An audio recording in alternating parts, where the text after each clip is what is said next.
Afternoon, everyone, and thanks for being here today for this very special talk. I'm delighted to introduce Professor David Engerman, who will be speaking to us today about his book, which is just getting released in India this week, The Price of Aid, The Economic Cold War in India. David is Ottilie Springer Professor of History at Brandeis, where he has taught since he finished his PhD at Berkeley in 1998. David is the author of 3 books. This is the most recent. The first was Modernization from the Other Shore, American Intellectuals and the Romance of Russian Development. And his second book was Know Your Enemy, The Rise and Fall of America's Soviet Experts. And I think it's fair to say that David is almost unique amongst all the international historians I know who sort of began primarily as a Russianist, studying sort of American-Russian interactions over modernization, and then almost made a complete pivot towards studying India. And this book is also very special in the context of the new international histories of India which are being written, because a lot of the work, particularly on the international histories of the Cold War, India gets this sort of bit walk-on part. Indian archives are accessed simply to sort of checkbox one more archival sort of material source. But what David has done is to really put the Cold War squarely at the center of our understanding of Indian history during a very crucial period, which is about 1950 to 1975, the first sort of 25 years of the Republic. And the book is remarkable both for the range of sources that David brings to bear, the United States, Russian, British sources, and of course, extraordinary depth of work in India. I think it's fair to say that he's one of the first historians really to make very good use of all the archival material that's opened up in the National Archives, which unfortunately many Indian historians sitting in India have been slow to sort of getting onto. And what it, this sort of multi-archival tour de force does is to really focus our understanding of the political economy of India during this period, especially efforts at economic development, and bring them within the context of both the Cold War and its geopolitics, but also the intellectual history of development in that period. So, the book works extraordinarily well at many levels as a straightforward history of the period, but also in terms of the intellectual history and the economic history. So I think it's very rare to see all of these things coming together in this book. I'm sure it's going to be extraordinarily well received. And happy to say also that David spent some months with CPR while he was researching this book. So David, welcome back, and we look forward to hearing from you. Great. Should I just... Yeah, please. Oh. Yeah, Okay. It'd be hard to talk. Well, as you just mentioned, Srinath, it's just especially fitting to come to CPR because for this first book talk on this book, which its official publication date in the U.S. was yesterday, and its a publication date here is Friday. So this is the very first talk, but it's fitting because this is the very first place I came to start doing research here when I came in 2012-13 to work with Srinath, to meet some of the many historians who he has put me in touch with, both working here and elsewhere. And so it's especially exciting to come here to share the fruits of my labors these last, actually more like 8 years, but 5 thinking around India.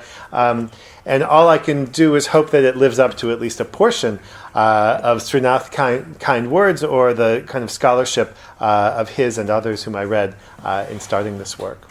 So I'm going to give a sort of dive into a few spots in the talk, in the book, rather than go through. As you can see, it's a little bit on the longer side. Certainly my editors reminded me of its length at every step. And would be happy to cover some of the topics that don't come up directly in here later. So the book goes, as you can see, from the mid-40s to the mid-1970s. It covers in every chapter, I would say, some combination of the United States, the Soviet Union, and India. There are only a very few small sections toward the front in which India is not front and center. In which I'm trying to show how, as I say in here, the United States and the Soviet Union learned development from thinking about India. So with that sort of backdrop underway, let me just start the talk with the Indian Statistical Institute in Kolkata. North Calcutta might, in some ways, be an unlikely place to study the Cold War, especially those many histories of the Cold War told from the perspective of Europe and North America. But in the 1950s, at least, the campus of the ISI was an important spot for a particular kind of conflict, one exemplified, I think, by the Indian experience, and that's the focus of the price of aid, this economic Cold War. This particular Cold War conflict was not fought with weapons, at least in the 1950s, but with tangible economic aid and intangible economic expertise. So to start with here, the heterodox Soviet economist M.I. Rubinstein, shown here actually in a photo album that the Indian Statistical Institute hosts prepared for him, and which I found after it was rescued from a garbage heap in a Moscow apartment building. He arrived in India in 1954. He got marching orders from the Soviet Central Committee, the apparatchiks there. His job, they said, was to teach Indian interlocutors about the glories of the Soviet experience. While he was there, he also planted a mango seedling at the center of the ISI campus. There were so many visitors, actually, that followed Rubinstein that an overgrown mango grove remains at the center of the campus to this day. Visitors who came not just the sort of great historians from the Cold War West, but ranged geographically and politically from Gosplan in Moscow to the economics department of the University of Chicago, and included most of the leading economists of the era, including actually, here was a couple, Norbert Wiener, Jan Tinberger, some political visitors, and also 3 of the first 4 Nobel laureates in economics also came to visit. One standard way to narrate this sort of flow of visitors and foreign experts to Calcutta from the Cold War powers would be to focus on what the visitors expected to impart. Rubinstein, with hoe in hand, was told to recommend or favor central planning, and in something that indicates this very brief moment of Soviet, Sino-Soviet friendship, he was also told to promote Chinese-style collectivization for India in the document attached there. From the other side, Milton Friedman. This is actually a picture. I could not find a picture of Milton Friedman in India. But here he is en route to spread the liberal doctrine to one place or another. He went to India, he said, in order to counter left-wing tendencies there. And I think it's safe to say that historians have tended, historians of the Cold War at least, have tended to frame their topics in this way, looking at what superpowers intended, what the orders were, orders they were given when they sought to win friends and influence people in the Third World. But my book, The Price of Aid, takes a different tack. To start, let me focus on this man here, Prasanta Chandra Mahalanobis, the Cambridge-trained physicist turned statistician who founded and directed the ISI. From his exceedingly modest official perch as honorary statistical advisor to the cabinet, Mahalanobis organized all of these visits, not simply to learn what Americans and Soviets, what Poles and Brits had to say. He used the visitors, as he later boasted, like Air Force cover for the Army. That is, their advice did not change the direction of his attack, but rather provided firepower to support a campaign already well underway. Or to switch from aviation to artistic metaphors, Mahalanobis orchestrated these visits carefully, casting different visitors in different roles. The first who came to Kolkata, like Rubinstein, did so were, as Mahalanobis put it, wholeheartedly in sympathy with our outlook. These included economists and central planners from the East Bloc, as well as Marxists based in the Cold War West. Here we have the great historian, economist Oscar Lange, M.I. Rubinstein again, and Joan Robinson. Mahalanobis invited Western economists only later, and for a different purpose, he said, to help, as he put it, at the technical level with techniques that were transferable into a planned economy. Facing opposition from parliamentarians, from industrialists, and actually from pretty much the whole economics profession in India, Mahalanobis deployed his visitors to boost his plan's political prospects. The gambit worked. Foreign experts helped Mahalanobis win internal battles over India's second five-year plan starting in 1956.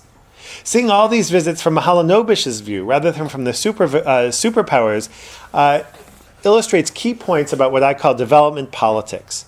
I use this term to describe ways in which economic aid serve the political needs of influential players who use the aid to advance their own economic visions and interests.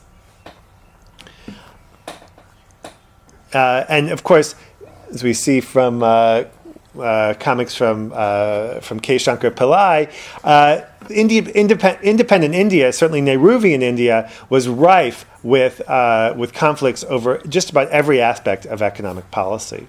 Development politics shaped donor nations, and like the United States and the Soviet Union as well, they found room in their national security toolkits for dams, for power plants, for experimental farms, for miracle seeds, and so on. But recipient nations like India felt the effects of development politics all the more, as internal disputes became international battles. The domestic conflicts that comprised development politics produced ironic results.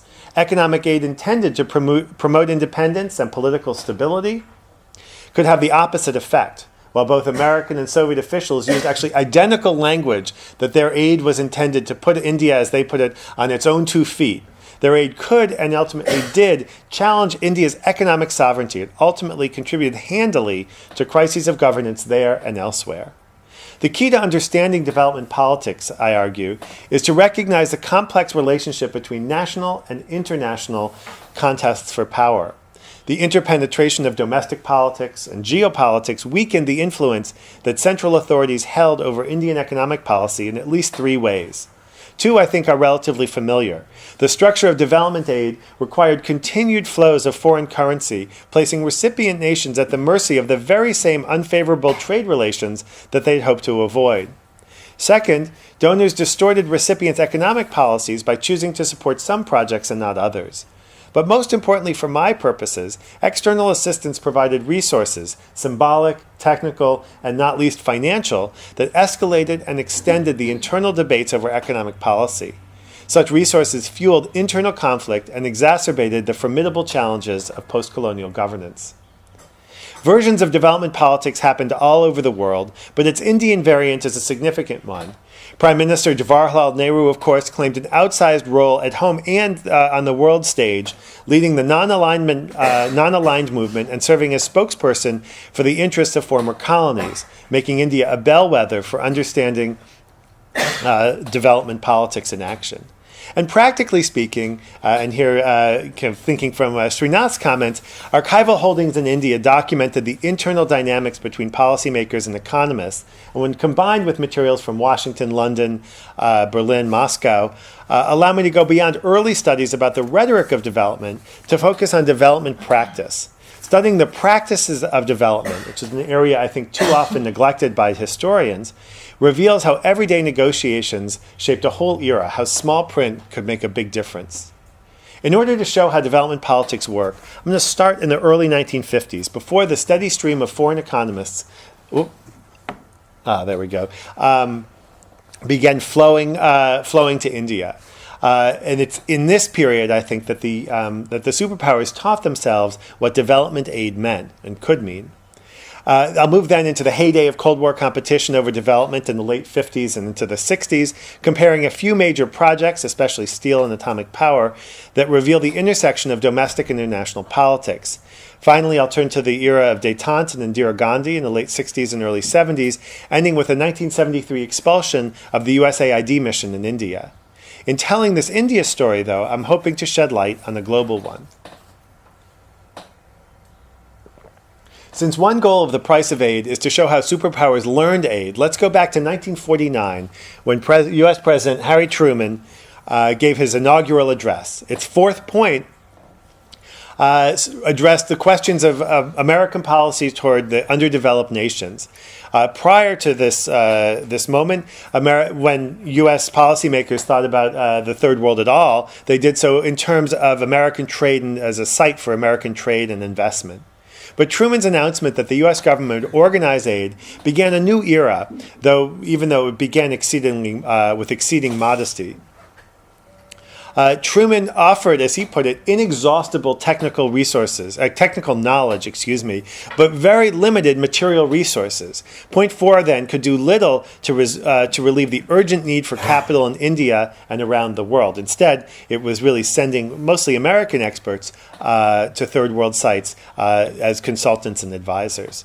This, in some ways, actually outdid what the British were about, because at the same time, the British were piggybacking on this new Point 4 policy by announcing their own program, the Colombo Plan, which drew down sterling debts that Britain owed to the former colonies and ultimately amounted to taking loan payments and putting gift wrap on top of them. Yet Nehru's India soon became the largest recipient of development loans and grants, and not just from the U.S. The process started slowly, with a modest American technical assistance program along the lines of Truman's Point 4. At the center of this effort was a rural reconstruction program known as community development.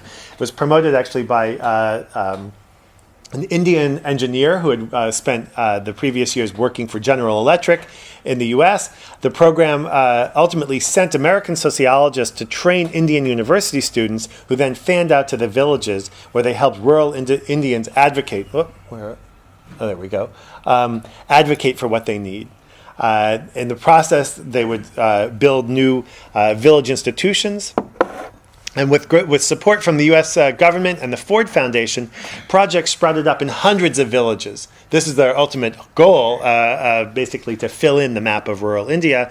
Never quite got that far. But in each place, they aimed to remake village politics while at the same time increasing agricultural production. Here we have Ambassador Bowles. On the right, of course, sleeves rolled up in the obligatory mode of a superpower donor. The rhetoric here of democracy and productivity attracted many admirers at the time and many historians since. The community development was offered in the spirit of spreading democracy, and with Americans serving only as advisors and trainers on the project, and basically staffed by S.K. Day and his Indian colleagues, community development aroused Nehru's enthusiasm much more than his wariness. Studying the practice as opposed to just the rhetoric of community development, though, invites a certain degree of skepticism. It really points to the limits of technical assistance and illustrates the stages of American learning about development aid. Ambassador Bowles and others celebrated community development as an ideal form of technical assistance because it brought American know-how to benighted peoples. But American support for community development maxed out at about 6 cents per beneficiary per year. Right. This is not exactly an overly generous program, and I think really revealed the assumption that they held that rural India's problems could be solved with youthful enthusiasm rather than with extensive investment or with zero-sum policies and politically dangerous, risky policies like land reform. In the end, community development delivered soaring rhetoric but minimal resources.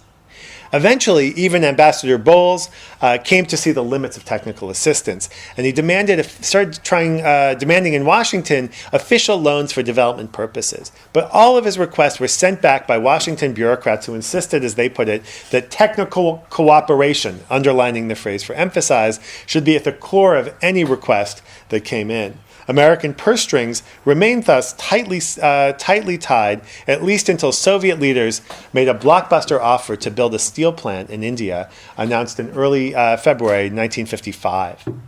This Soviet effort, too, came about through a learning process analogous to the American one. So just as American aid learned from technical assistance and accelerated into loans, so too the Soviet effort was a learning process. A group of Soviet diplomats and scholars had been agitating for engaging the newly independent nations and shaking off the xenophobia of Stalin's last years, when the Soviet press labeled Nehru a lackey of British imperialism and called India a tool of the Anglo-American bourgeoisie. Stalin's eventual successor, Nikita Khrushchev, wanted to engage India, as he put it, to help Nehru choose the correct course. At the same time, he hedged his bets by supporting also Indian communists who energetically opposed Nehru and his ruling Congress. Key Soviet experts, including people like the economist Rubinstein, favored wooing rather than overthrowing the Indian government. They unearthed a few stray lines from Lenin to provide an ideological justification. Nations like India, they argued, could be guided down what they called a non-capitalist path to socialism, even if they had not yet committed to emulating the Soviet system. As this discussion unfolded, Khrushchev decided to support a public sector steel mill in the central Indian city of Bhilai, the first major Soviet project outside the politically reliable People's Republics. The announcement about Bhilai in winter 1955 garnered great attention in India. Its ripples carried to Washington, where it energized those in the State Department and the White House in favor of expanding Third World aid. American officials scrambled first to undercut the Soviet deal and ultimately to replicate it. One glib White House aide warned the president that Khrushchev was, as he put it, muscling in on American Santa Claus, and called for expanding economic aid in reply. Within a few years, American development aid was indeed transformed. Evidence here that in both superpowers, India became a central case driving their approach toward economic approach to the Third World. But official U.S. fears that the Bhilai announcement might foreshadow Soviet India were grossly misinformed. For 3 years before the Soviet announcement, Indian bureaucrats and politicians had engaged in a pitched battle over a steel mill, with pro-Western contingents trying to get Western and German firms involved. Only after these efforts came to naught was the Soviet agreement signed. Khrushchev celebrated this early project of what he called economic cooperation, their preferred term for aid, as a symbol of,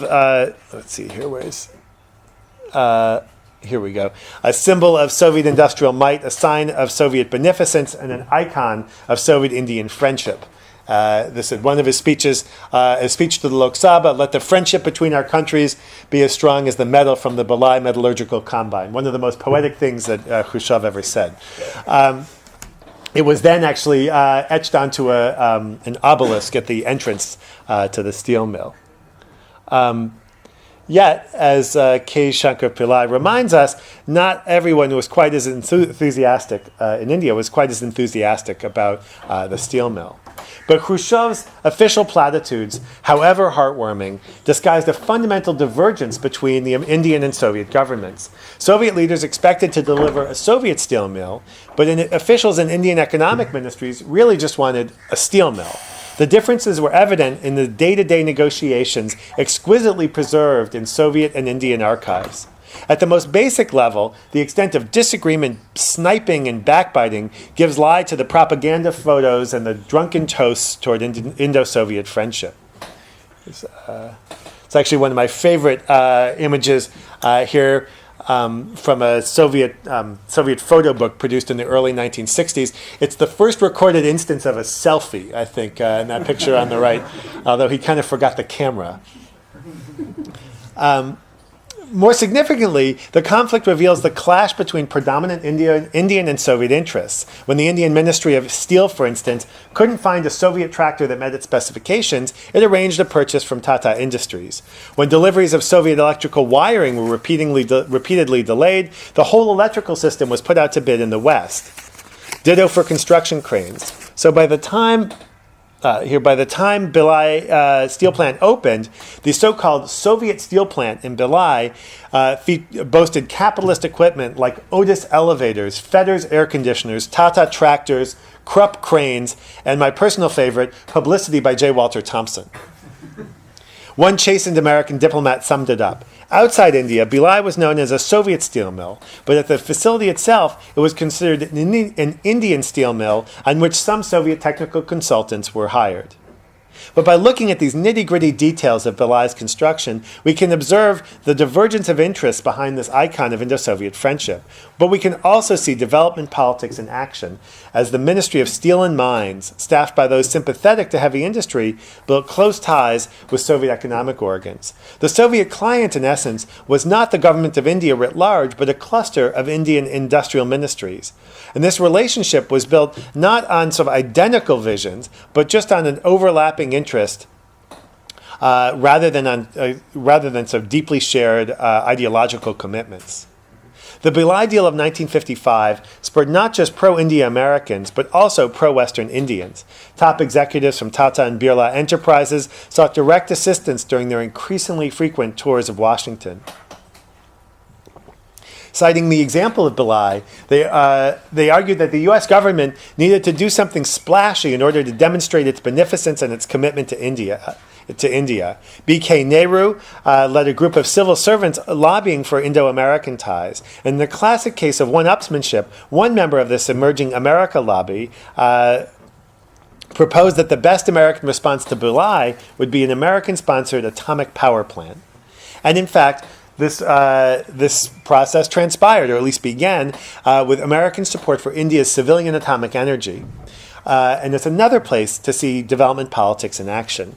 Homi Bhabha had been in touch with American scientists since the early 1950s, seeking funds and technology for an atomic reactor. He also visited the Soviet Union, where he was welcomed by Soviet officials who considered Bhabha sympathetic to their cause. Yet Bhabha was made shopping trips, not political pilgrimages. As one Soviet host tartly noted, Bhabha rarely saw a piece of equipment without asking how much it would cost. Bhabha's ultimate commitment was to atomic India, not to one or another side in the Cold War. His actions made American-Soviet ideological tensions into an instrument of his scientific aspirations, not an index of his political proclivity. Bhabha's strategies of playing both sides in the Cold War was best illustrated in February 1960, when a recently arrived delegation of American atomic scientists arrived in Delhi. The next morning, they were hurriedly dispatched on an unscheduled 2-day tour of the Taj Mahal. Mystified that their expert consultations had become a tourist trip, the group soon discovered that they'd been sent away so they would not cross paths with a Soviet atomic delegation in Delhi at precisely the same time. Bhabha wanted the two groups to know about each other's presence, although the Americans found out ultimately from the Times of India, because he thought that if they both knew, this would improve his negotiating position. But he was terrified that they would actually meet. It might create a diplomatic incident on the one hand, or perhaps even more dangerously, provide an opportunity for Americans and Soviets to collude over atomic supply to India, which in fact they did. Although not at this occasion. It took a later meeting for that to happen. Bhabha pursued superpower resources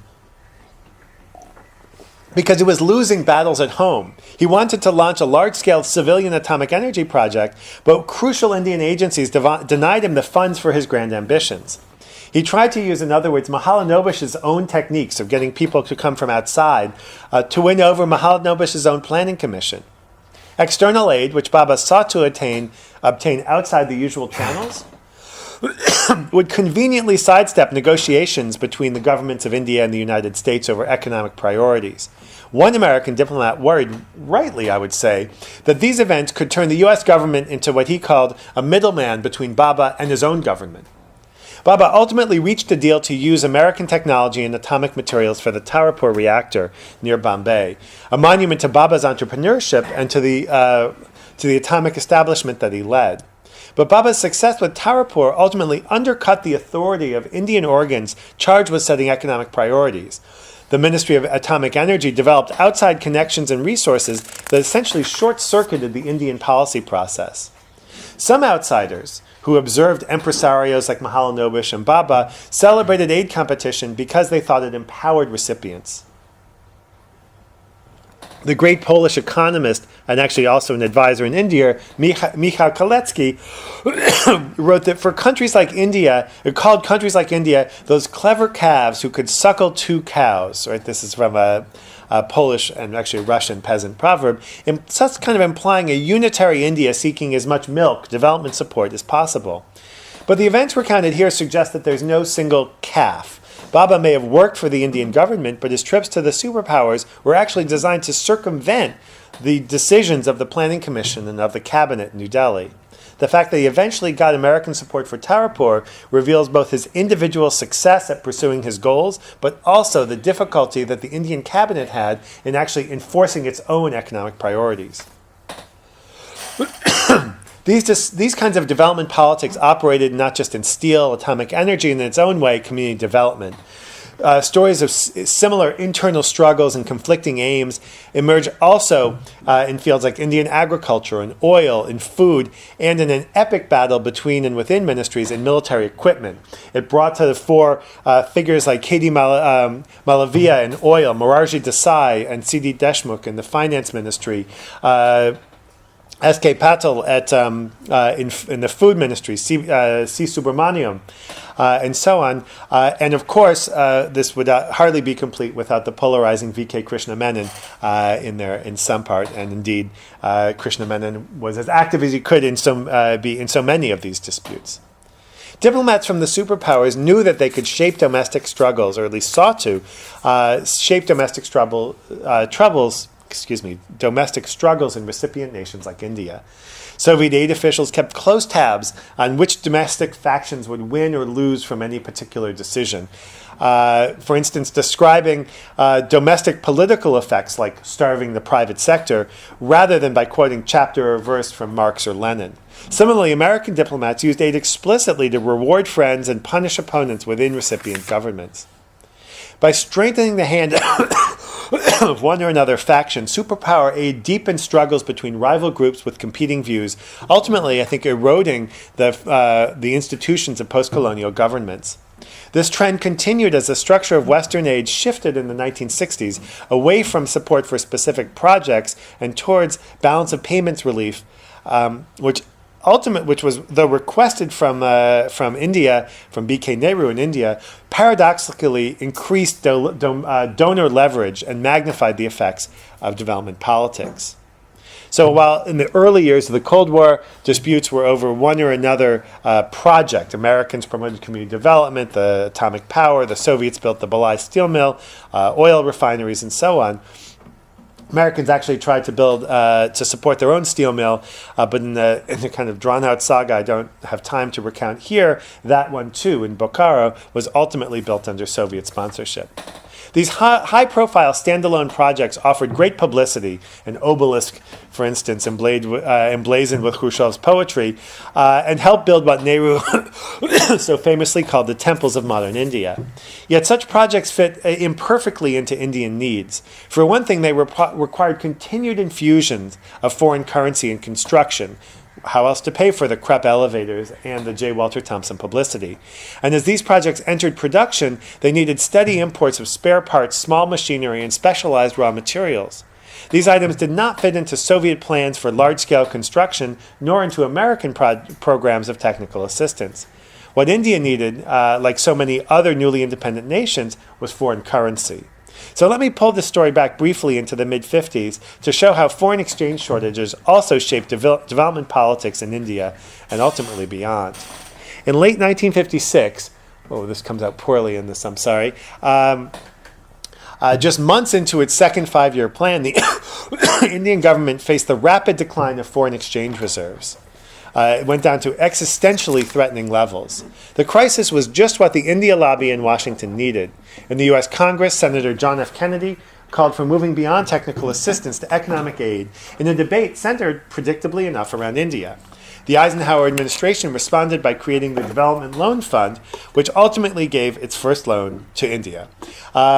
Kennedy also lobbied the World Bank, one result of which was the creation of this new soft loan window at the World Bank, the International Development Association, quickly nicknamed after its largest customer, the India Development Association.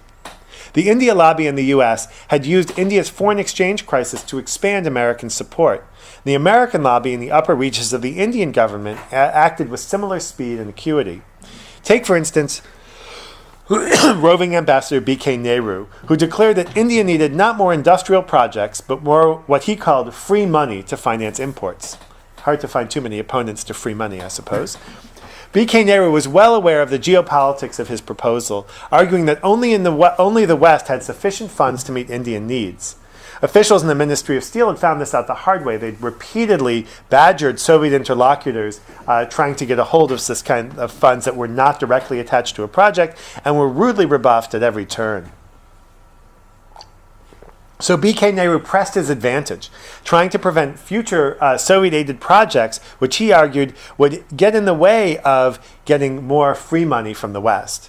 He wrote an important memorandum to the finance minister and the prime minister about this, purporting to offer a pathway away from this development politics by abandoning project-from-project financing. But in fact, it was really a blueprint for the America lobby to win a battle over economic policy. B.K. Nehru found plenty of support in finance. Here's Morarji Desai making travels to Western Europe and the US in pursuit of free money. But India's pursuit of these funds unconnected to specific projects, came with serious consequences. And B.K. Nehru actually acknowledged this at the outset, considering that his strategy could entail what he called non-financial prices. The prices were quickly realized. Right?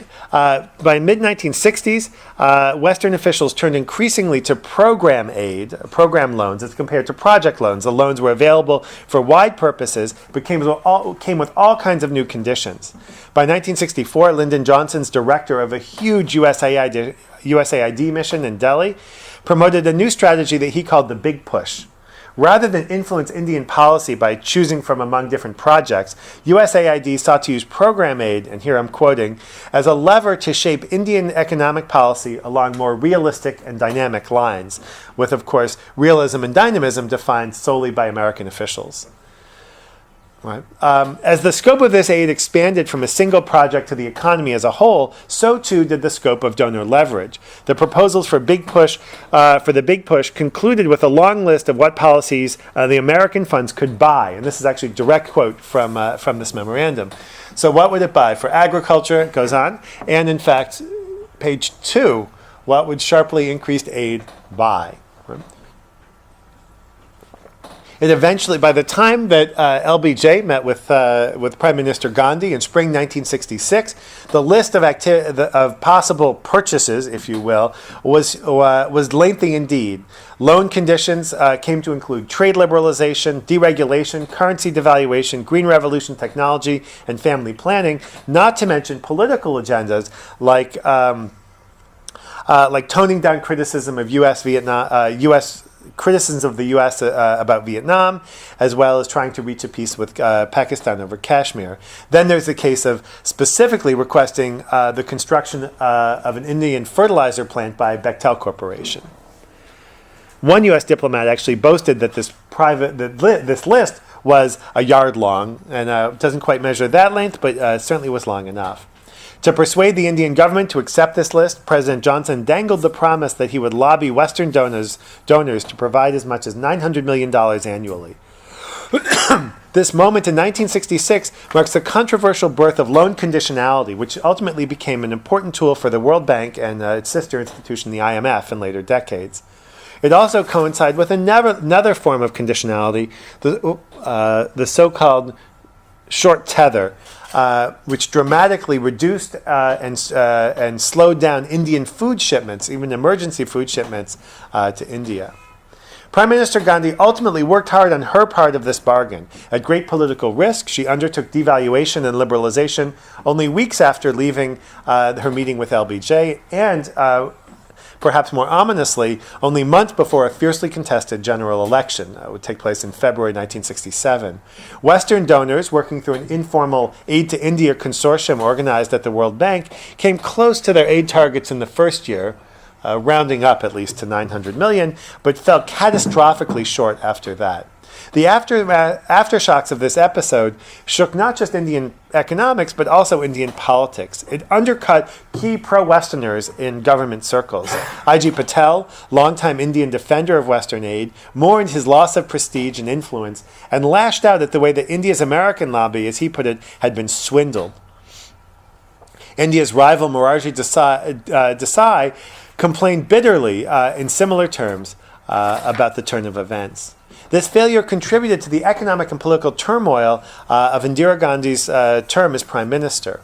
The February 1967 elections, a disaster for Congress, only deepened the crisis as the prime minister was forced to hand Morarji Desai, her rival, not just the finance portfolio, but also the deputy premiership. Their ongoing fights over policy and power led Congress split in 1969, and this to hardly settled economic questions. But divisions within the ruling Congress Party were only part of the picture. By the end of the 1960s, an informal division of development labor had emerged, giving different groups in India what each wanted. Those inclined toward the public sector drew on the technical, symbolic, and of course the material resources of the Soviet Union and other socialist states, building industrial projects for government ownership or buying jet fighter technology for the Air Force.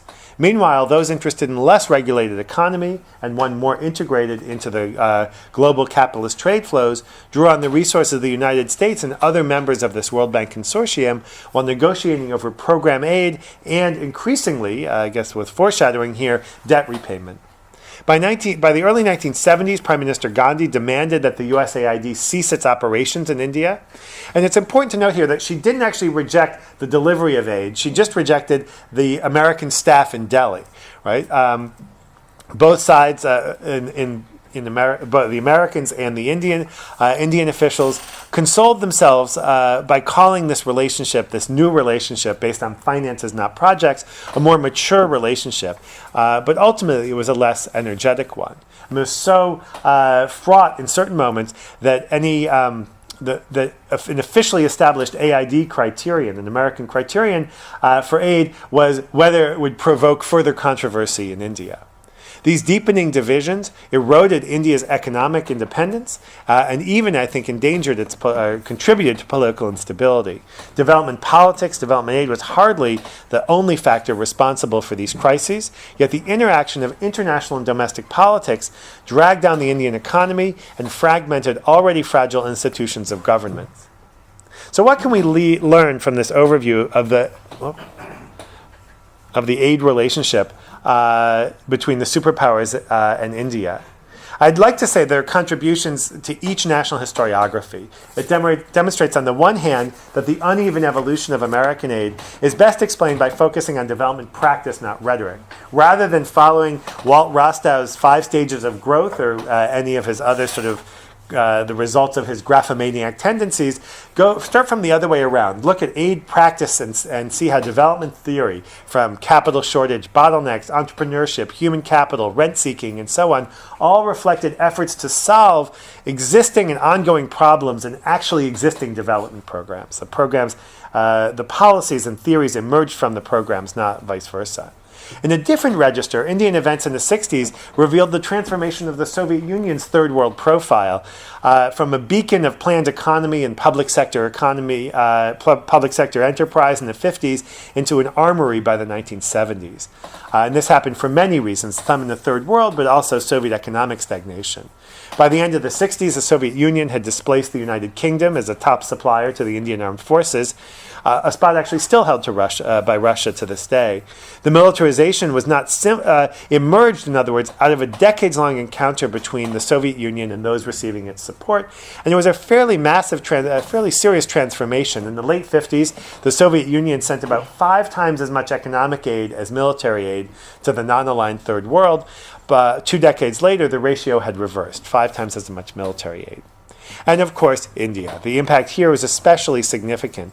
Focusing on international aid helps us see that there was no purely domestic political economy in independent India. Whatever the kaleidoscopic axes of disagreement with Indian politics, no major economic decision could take place apart from the constraints and opportunities that came with external aid. This is not, of course, to say that economic decision-making was in the hands of foreign powers, only to argue that in order to understand Indian political economy, we need to devote the same attention to the world beyond India as to the world within it. Studying superpower aid to India also helps us think about the Cold War in a broader perspective, disaggregating to not just to the nation, but to groups below and across national boundaries. This approach will point to the ways international relations shape domestic politics and everyday life, but also vice versa. In the episodes recounted here, funds and experts flowed from Moscow, from Washington, out of a desire to advance superpower interests. Yet the view from India, as my research shows, is quite different. Mahalanobis and Bhabha, for instance, and many others, used the aid competition to promote their own ideas and their own policies. In sum, while Washington and officials in Washington and Moscow saw development as a Cold War weapon, Indian officials saw the Cold War as a development weapon. This approach reorients the struggle for meanings of independence, and especially political, economic independence, of Europe's former colonies. The notion of economic development was nourished, I think, by the dream that economic self-determination would follow directly from political independence. And there were indeed elements of the economic Cold War in India and around the Third World that provided new forms of self-sufficiency. Development aid could offer recipients the prospects of playing donors off each other, of suckling two cows, in Koletsky's earthy and memorable phrase. Yet in India and elsewhere, such prospects proved very costly, at best, and too often illusory. This became, I think, the price of aid. Thanks, and I look forward to your questions. Great. Thanks, David. That's a fantastic overview, though there are some still very interesting parts of the book which I think you couldn't sort of capture in just about 45 minutes, but that gives us a lot to talk about.